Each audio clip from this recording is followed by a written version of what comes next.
Oh, man. There's something, man.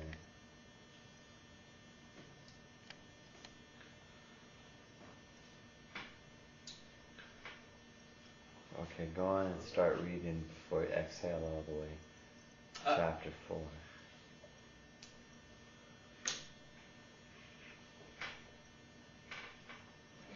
Chapter 4. Okay. More history of the Elohim on earth. In the way, chapter 2, we discussed the Elohim and their modifications of pre-humans to create modern man. This discussion deals with the events following that creation. The Adamu, or man, was originally created to work in various projects around the world. These included mining, food production, construction, etc. By giving man the ability to reproduce on his own, the population began to multiply quite rapidly. The Anunnaki began to clamor for more of the workers.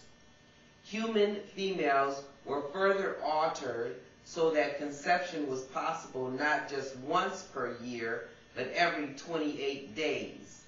This can be found in Genesis 3, verses 16. It began to be a status symbol among the Anunnaki to have as many Adamu as possible. Different models were produced to perform different tasks. Finally, a model was produced as a suitable house servant. This was a great success, and further refinements were made to them. One was that they were made to look like smaller versions of the Anunnaki themselves. They were very fine-featured, but smaller in size compared to the larger workers. At this point in time, a change in the garrisoning of the Anunnaki soldiers took place. They had been stationed above Earth and on other mining planets. They were now able to live on the surface and to set up their communities there. You will read of these soldiers in Genesis chapter 6, where it read, "The sons of the Elohim said of the daughters of man that they were fair, and they took them wives, all of which they chose. There were Nephilim, Anunnaki soldiers, on the earth in those days, and also after that were the sons of the Elohim came unto the daughters of man, and they bore them children." The Anunnaki soldiers started to reproduce with earth humans, Ehumes. That's what the earth humans were called, Ehumes. Some of their offspring became great leaders of Ehumes living in cities. Soon word of what was occurring on earth reached the leaders of the collective. These leaders demanded to be brought an Ehume for examination. The Elohim were very worried that their leaders, who considered what they had created to be an abomination, would order all Ehumes destroyed. They had no choice but to obey, and to send one of their creations to the great vessel now orbiting the earth. When this Ehume arrived, he was questioned and examined thoroughly by the leaders.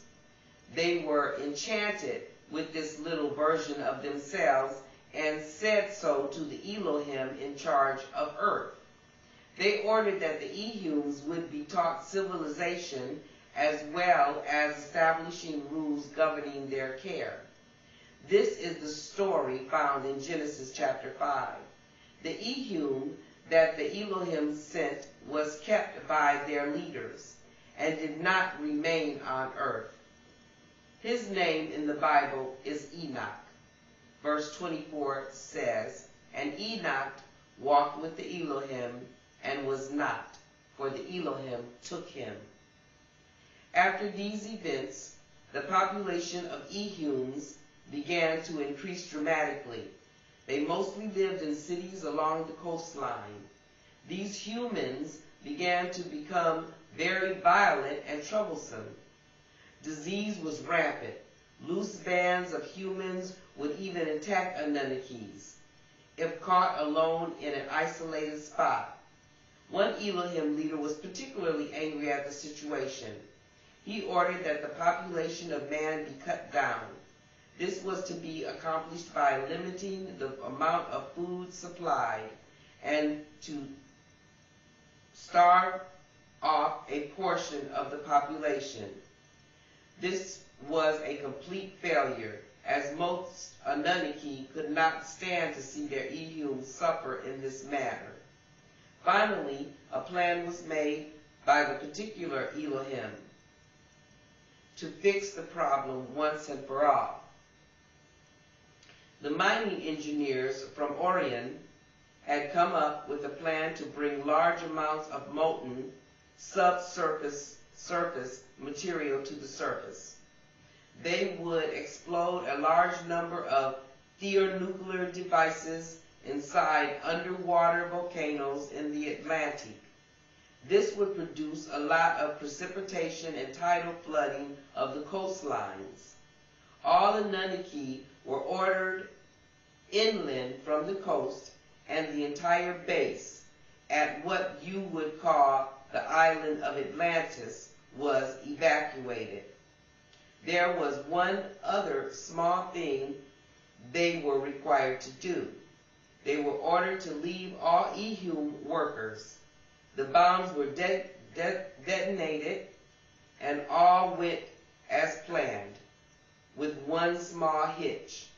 The resultant plate movement, caused by so many bombs going off at once, sank the island base of Atlantis. When the Elohim returned, they had another surprise waiting for them. The Anunnaki had secretly hidden most of the Ehums in large transport ships. The leaders were unaware of this at first. They were saddened by the lack of Ehums and regretted having let them perish. It was then that an Elohim who liked Ehums announced that they had been spared. All of the Anunnaki were happy at this news, even the one Elohim who had ordered their destruction. A pledge was then made to Ehums that never again would the Elohim order their destruction. It is a promise made to man that has been kept ever since.